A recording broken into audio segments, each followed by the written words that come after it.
अब बात एक बड़ी खबर की हम करेंगे। देखिए, झारखंड के हजारीबाग में जिहादियों का उपद्रव, उससे जुड़ी तमाम अपडेट हम आपको यहां बताने जा रहे हैं। देखिए, कल मंगला शोभा यात्रा के दौरान हिंदुओं पर पथराव की खबर आई। राम भक्तों द्वारा दरअसल शोभा यात्रा रामनवमी से पहले हर बार निकाली जाती है, हर मंगलवार को, और वही वहां हो रहा था। रामनवमी को लेकर निकाली गई थी शोभा यात्रा। उस पर एकाएक जैसे ही मस्जिद के पास वो शोभा यात्रा पहुंचती है, जिहादी तुरंत पत्थरबाजी शुरू कर देते हैं। मस्जिद के पास पहुंचते ही शोभा यात्रा पर पथराव, पत्थरबाजी के बाद जिहादियों ने तोड़फोड़ भी शुरू कर दी। आपको ये भी बता दें कि झंडा चौक स्थित जामा मस्जिद के पास की यह घटना है।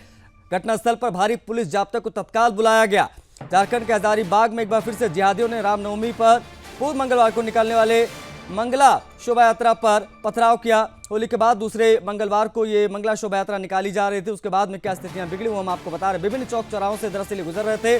जब राम भक्तों द्वारा निकाली गई मंगला शोभा यात्रा मस्जिद चौक के पास पहुंची, तभी जिहादियों ने पत्थरबाजी शुरू कर दी। तत्काल पुलिस मौके पर बुलाई गई। पुलिस के पहुंचने के बाद वहां पर पुलिस ने हवाई फायरिंग भी की, तब जाकर जिहादी काबू में आए। घटनास्थल पर भारी संख्या में पुलिस जाब्ता तैनात रहा और अभी भी तैनात है।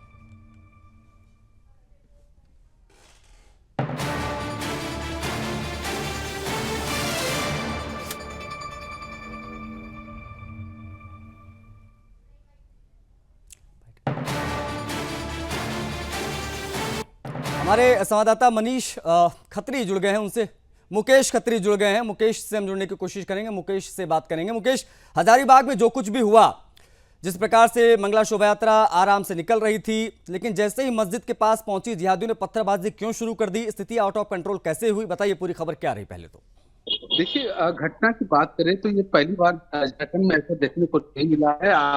और हजारीबाग खास ऐसा जगह है जहां पर हर बार मस्जिद से पत्थरबाजी की जाती है और प्रशासन की ओर से हर बार उनका जो रवैया रहता है वो ऐसा ही रहता है। कि हर बार की घटना के बाद भी प्रशासन नहीं चेती। और कल जब मंगला शोभा यात्रा जो रामनवमी से जस्ट पहले मंगलवार को निकली थी और देर रात 10:30 के करीब जब उस रोड से गुजर रही थी, तो वहां पर मस्जिद के ऊपर से अचानक से पत्थरबाजी शुरू हुई, जिससे कई जो लोग थे जो शोभा यात्रा शामिल थे, चोटें मिली है।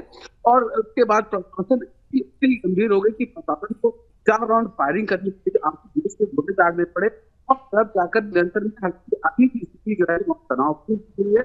और जिस तरह से मंगला शोभा यात्रा में जो की गई है जिहादियों के द्वारा, ये लेकर जो आज विधानसभा है वहां भी काफी नारेबाजी देखने को मिला। विधानसभा में भी ये मामला आज मिला है कि सरकार पार्टी दे सकती है तो जो रामनवमी का जुलूस को सुरक्षा नहीं दे सकती है।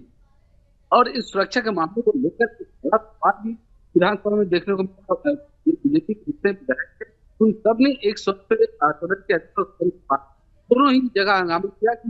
बताइए दो चीजें मुकेश फटाफट बता दीजिए। एक तो ये कि क्या इसे माना जाए ये एलआईयू का फेलियर है कि जब शोभा यात्रा निकल रही है तो ये लोकल इंटेलिजेंस यूनिट होती किस लिए है? प्रशासन का काम क्या, उनकी जिम्मेदारियां क्या? एक चीज ये। दूसरी चीज ये कि अभी की मौजूदा स्थिति क्या है? क्या अभी सब कुछ अंडर कंट्रोल, सब कुछ सामान्य हो गया है, पुलिस जाब्ता हटा लिया गया, या अभी भी स्थिति संवेदनशील है, अभी भी जो है वहां पर तैनाती दिखाई दे रही है?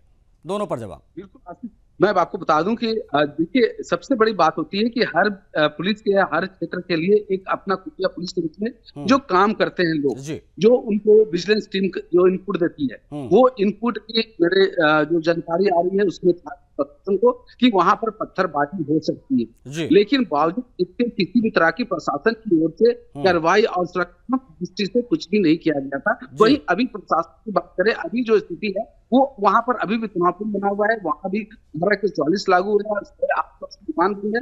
मैं बता दूं कि 3 हिंदुओं की दुकानों को भी काफी नुकसान पहुंचाया गया है इस दौरान। तो अभी सभी वहां गए हैं, जो सांसद है मनीष जायसवाल खुद वहां बैठे हुए हैं और स्थिति बनी हुई। अच्छा मुकेश, इन सबके बीच में जरा ये भी बताइए कि ये पहली बार ऐसा हुआ हजारीबाग में, या नियमित अंतराल पर इस प्रकार की चीजें जिहादी जो है वो अंजाम देते हैं? और क्या इसमें किस प्रकार का कोई एक्शन दिखाई दिया है? कितने हिरासत में लिए गए हैं? क्या एफआईआर वगैरह दर्ज हुई है? तो वो बताइए, क्या जानकारी इससे जुड़ी?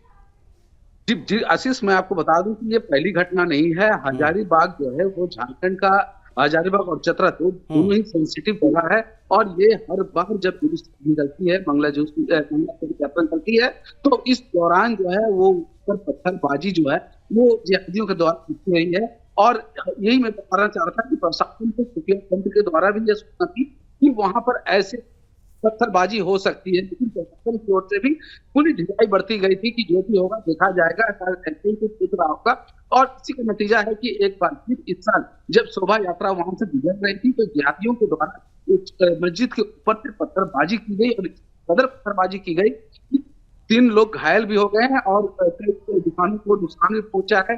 और मैं आपको बता दूं कि प्रशासन की ओर से ढेर सारी तैयारी, लेकिन अभी भी किसी की गिरफ्तारी या किसी पर एफआईआर की घटना नहीं हुई, जबकि 3 दुकानों को भी शासन थाना बनाया गया। तो अभी स्थिति तनावपूर्ण बनी हुई है और प्रशासन की ओर से घोर लापरवाही जो है सामने आ रही है। और यही बात आज बीजेपी के विधायक हैं, उन्होंने विधानसभा में भी इस बात को उठाया कि सरकार जब इफ्तार दे सकती है तो रामनवमी शोभा यात्रा को सुरक्षा क्यों नहीं दे सकती।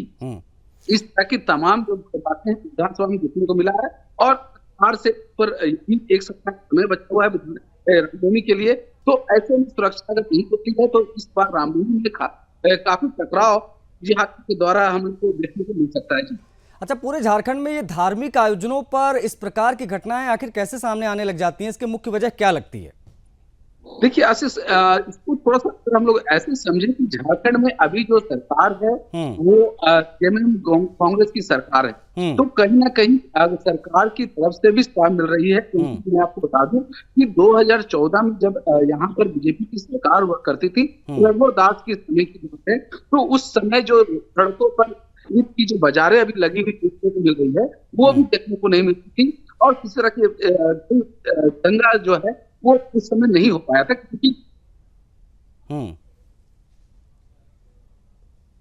छिपे हुए डरे हुए रहे थे। लेकिन जो सरकार है तो इसमें मनोबल जो है वो काफी बड़ा हुआ है। और आप समझ सकते हैं कि शोभा यात्रा में जब जहाँ हजारों की संख्या में राम भक्त सड़कों पर थे, उस समय भी जिहादी को जरा सा भी डर नहीं था। उन्होंने अपने मस्जिद के ऊपर से उन सभी पर पथराव करने की शुरू कर दिया। तो आप समझ सकते हैं कि पहले से 3 पत्थर ऊपर मस्जिद में ले गए हुए थे और उनका प्लान था कि जैसे ही राम भक्त यहाँ से गुजरेंगे तो पत्थर फेंके।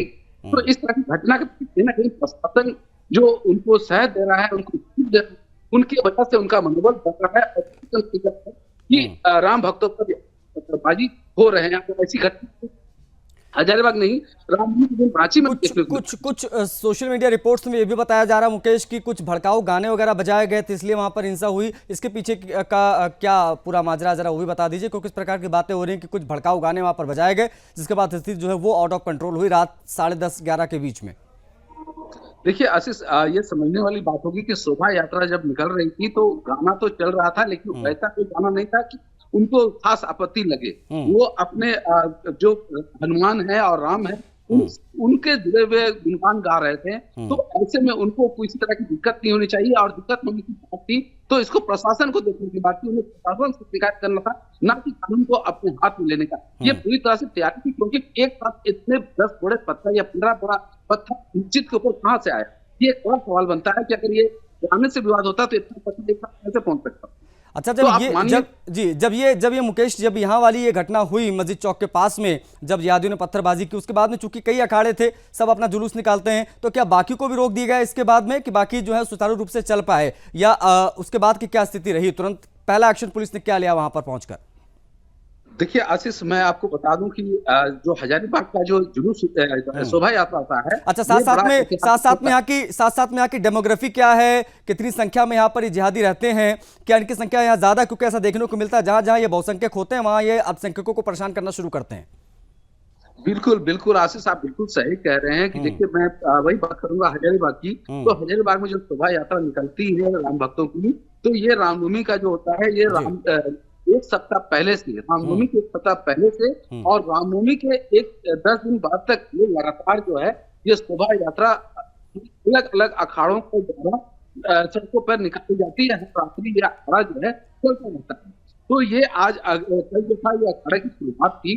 और वहां पर करें तो हजारीबाग का जो मुख्य इलाका है वहां तो कुछ हिंदुओं की संख्या है, लेकिन जो बॉर्डर इलाका है, जो सभी जगह पर जिहादियों की संख्या ज्यादा है। और जो मस्जिद चौक है वहां पर मैं आपको बता दूं कि मंदिर से ज्यादा मस्जिदें भी बनी हुई। तो ऐसे में उनकी संख्या ज्यादा होती है तो अपने आप को राज समझते हैं और उन्होंने कानून की कोई डर नहीं होती है। और यही कल जो घटना है यही दर्शाता है कि जिस तरह से राम भक्त अपनी गाना बजाते हुए गुणगान करते हुए से जा रहे थे, इसी बीच जो जिहादी है वो पत्थरबाजी करनी शुरू करती है। और सबसे बड़ा सवाल आता है कि वतन को होने के बाद भी वो उन्हें रोकते नहीं है और मस्जिद के एक साथ इतना ज्यादा पत्थर इसलिए रख दिया था। ये देखने को मिलता है जहाँ जहाँ पे ये प्रो मुस्लिम गवर्नमेंट्स रहती हैं वहाँ पर ये चीज़ें देखने को मिलती है कि वहाँ पर ये लोग उत्पात मचाते हैं। बहुत शुक्रिया मुकेश आपका इन तमाम जानकारियों को साझा करने के लिए, तमाम बातचीत के लिए।